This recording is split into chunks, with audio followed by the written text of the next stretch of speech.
রামপুরায় বাংলাদেশ টেলিভিশনে আগুন জ্বলছে। আগুন লাগার কিছুক্ষণ আগে বিটিভির সামনের রাস্তায় আন্দোলনকারী শিক্ষার্থীদের সঙ্গে পুলিশের সংঘর্ষের ঘটনা ঘটে।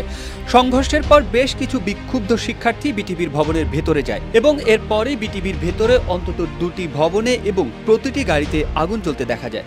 শিক্ষার্থীরা এখনও বিটিভি ভবনের সামনের রাস্তা এবং এর আশেপাশের রাস্তায় অবস্থান করছে।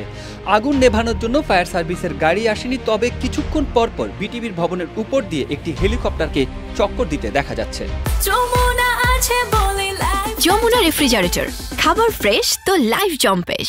বিটিভির নিচতলার গ্যারেজ সহ বিভিন্ন স্থানে আগুন জ্বলছে। পুলিশ, বিজিবি, ফায়ার সার্ভিস কেউ এখনো আসেনি।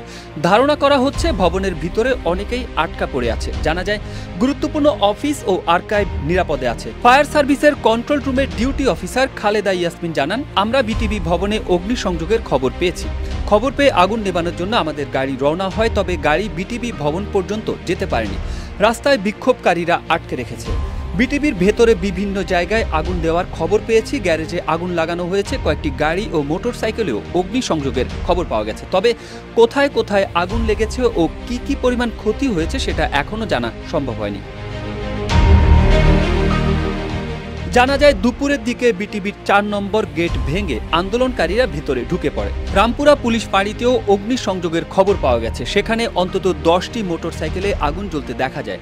কমপ্লিট শাটডাউন কর্মসূচির অংশ হিসেবে রাজধানীর বাড্ডা রামপুরা এলাকায় আন্দোলন করছে বিভিন্ন বিশ্ববিদ্যালয়ের শিক্ষার্থীরা। এ সময় পুলিশ ও বেসরকারি বিশ্ববিদ্যালয়ের শিক্ষার্থীদের মধ্যে সংঘাতে একজন নিহত ও শতাধিক আহত হয়েছে বলে খবর পাওয়া গেছে।